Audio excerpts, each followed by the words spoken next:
কখনো নোবেল পাননি, কিন্তু তার চিন্তা নোবেলের চেয়েও দীর্ঘজীবী। কারণ নাম মুছে যায় কিন্তু তরঙ্গ থাকে।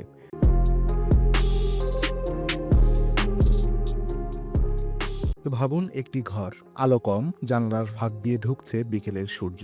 কোনো ক্যামেরা নেই, কোনো সংবাদপত্র নেই, কোনো ইতিহাস লেখকও নেই। একজন মানুষ চুপচাপ দাঁড়িয়ে আছেন একটি ছোট্ট ধাতব যন্ত্রের সামনে। হঠাৎ একটি সূক্ষ্ম কাঁপুনি।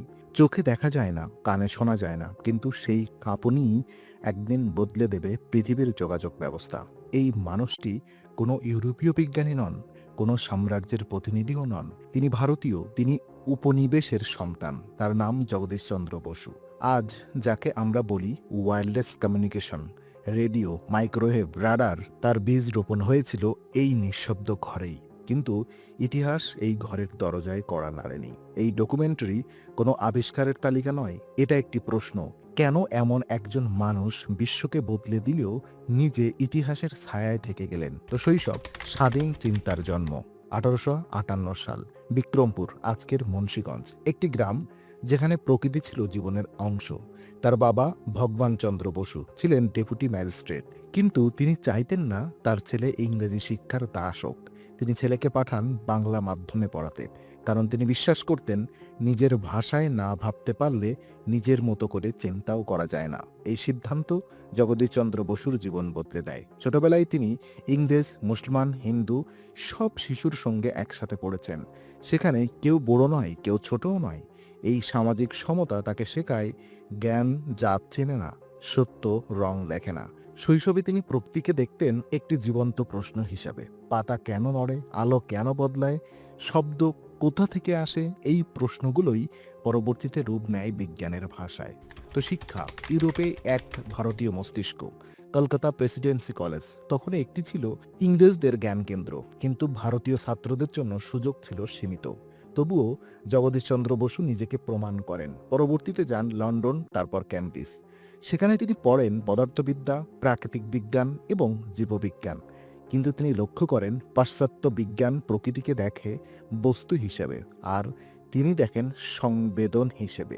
এই পার্থক্যটাই তাকে আলাদা করে। ইউরোপে থাকাকালীন তিনি ভাবতে শুরু করেন, আলো কি শুধু দেখা যায় নাকি অনুভবও করা যায়? এই চিন্তাই তাকে টেনে আনে রেডিও তরঙ্গের রহস্যের দিকে। তো রেডিও তরঙ্গ শব্দহীন এক বিপ্লব। 1890-এর দশক। বিশ্ব তখনও বিশ্বাস করে তরঙ্গ মানেই আলো। কিন্তু বসু প্রশ্ন তোলেন, যদি আলো তরঙ্গ হয় তবে অদৃশ্য তরঙ্গও কি থাকতে পারে না? নিজের হাতে তিনি যন্ত্র বানান। আজকের মতো ল্যাব সুবিধা নেই, নিজের টাকায় পাতলা ধাতু, কাঁচ, অ্যান্টেনা বানান। তিনি প্রমাণ করেন মাইক্রোওয়েভ দেয়াল ভেদ করতে পারে, প্রতিফলিত হতে পারে, প্রতিক্রিয়া সৃষ্টি করতে পারে। 1895 সালে কলকাতায় এক প্রদর্শনীতে তিনি বিনা তারে ঘণ্টা বাজান। আজ যেটাকে আমরা বলি ওয়্যারলেস সিগন্যাল ডেমনস্ট্রেশন। মার্কনি তখনও এই পর্যায়ে পৌঁছাননি, কিন্তু ইতিহাস বসুকে নয়, মার্কনিকেই মনে রাখে। কারণ বসু পেটেন্ট নেননি। তিনি বলেছিলেন, আমি জ্ঞান বিক্রি করতে চাই না, জ্ঞান মানুষের জন্য। এই নৈতিকতা তাকে মহান করে তোলে, কিন্তু ইতিহাসে তাকে পিছিয়ে দেয়। বৈষম্য, একজন ভারতীয় বিজ্ঞানীর নীরব লড়াই। প্রেসিডেন্সি কলেজে তিনি অধ্যাপক নিযুক্ত হন, কিন্তু বেতন ইংরেজ অধ্যাপকদের তুলনায় অর্ধেক। একই কাজ, একই যোগ্যতা, তবু আলাদা মূল্য। তিনি প্রতিবাদ করেননি রাস্তায় নেমে, তিনি প্রতিবাদ করেছেন নীরবে। 3 বছর বিনা বেতনে পড়িয়েছেন। শেষ পর্যন্ত ব্রিটিশ সরকার বাধ্য হয়ে সমান মর্যাদা দিতে। কিন্তু এই লড়াই তাকে ক্লান্ত করে দেয় না, বরং শেখায় বিজ্ঞান শুধু গবেষণা নয়, এটা আত্মসম্মানের যুদ্ধ। তো গাছ কি অনুভব করে? সবচেয়ে বিতর্কিত অধ্যায়। তিনি প্রশ্ন করেন, গাছ কি জীবিত? সবাই হাসে, কারণ তখনকার বিজ্ঞান বলে গাছের স্নায়ু নেই, তাই অনুভূতিও নেই। বসু তৈরি করেন ক্রেস্কোগ্রাফ, একটি যন্ত্র যা গাছের সূক্ষ্ম প্রতিক্রিয়া মাপে। তিনি দেখান আঘাতে গাছ কাঁপে, বিষে গাছ ব্যথা পায়, ভালো পরিবেশে সে আনন্দিত হয়। এই কথা শুনে ইউরোপীয় বিজ্ঞানীরা বলেন এটা কল্পনা।